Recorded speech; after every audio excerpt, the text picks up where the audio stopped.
Morning, ma'am. Ma'am, I just have one question. What does a healthy relationship feel like? Healthy relationship is supposed to feel wonderful. It's supposed to feel actually wanted in a relationship. You're not supposed to work too hard on a relationship to be able to get acceptability.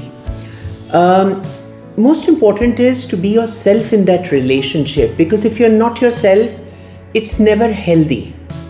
A healthy relationship is when somebody wants to spend time with you.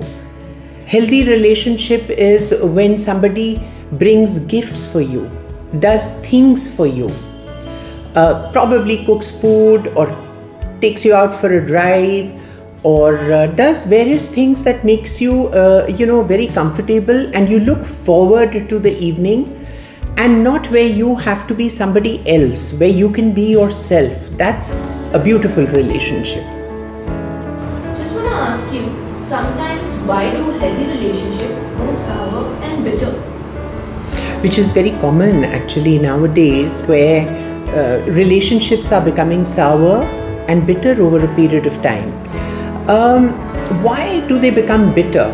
Because basically what is happening is that in the beginning, you're more caring, you're more sharing, you're more compromising, you're more empathetic, you're more accepting of people's faults. This, after the honeymoon period, becomes a little concern because the real you starts emerging. First, you were putting in your best. Now the real you has come out. So when the real you comes out, it comes with faults. It comes with faults from both parties. The biggest mistake we do is that we should not make the other person the focus of everything. Because if there are flaws in a relationship, they need to be addressed by both parties. And if they are not addressed, that means the problem is still there. And what is very important is that we stop listening to people, who are our friends, or we stop listening to people who are our well-wishers. And we blindly start getting into the relationships, even when we knowingly know that there's something amiss about the relationship. And the third thing is that we don't put in too many efforts in a relationship after a period of time. Actually, today's generation, or the married people, etc., also don't have time to build a relationship. The communication, the talking, the understanding, etc. And obviously today's mantra is, what is it for me in a relationship, rather than what I can contribute. So this then leads to becoming a little sour.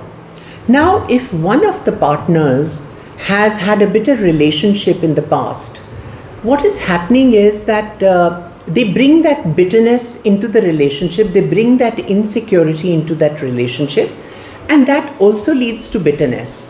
So get healed before you get into a relationship. Otherwise, you will come in the same pattern of that relationship. Okay, ma'am. So you were just talking about the bitter relationship. I want to ask you one question. Nowadays, if someone is having a broken relationship and they are just talking to their ex-boyfriend as well and giving a tag of friendship, according to you, is that right or wrong? It's a complete no. It's a complete no. You have to make the other partner feel comfortable, not threatened. But first, let's evaluate this. Why is one partner doing this in a relationship? Because they are insecure that this present relationship may not work, and that is why they are keeping somebody in reserve. Second is, why are you making the other person in the relationship feel uncomfortable? When it's over, it's over. You can't be friends. You can't have any connections. That means you haven't broken the ties of the past. You haven't healed, and this relationship is going to become sour over a period of time, and the person who is keeping in touch with the old boyfriend or the girlfriend is going to make this relationship toxic, and that's how it becomes toxic. So my view is that please break off all ties with the past people, tear all the cards that you have, throw away everything that you have. You need to say goodbye to the old relationship so that you're prepared for the new one. You can't be on two boats and sail at the same time. You're going to drown.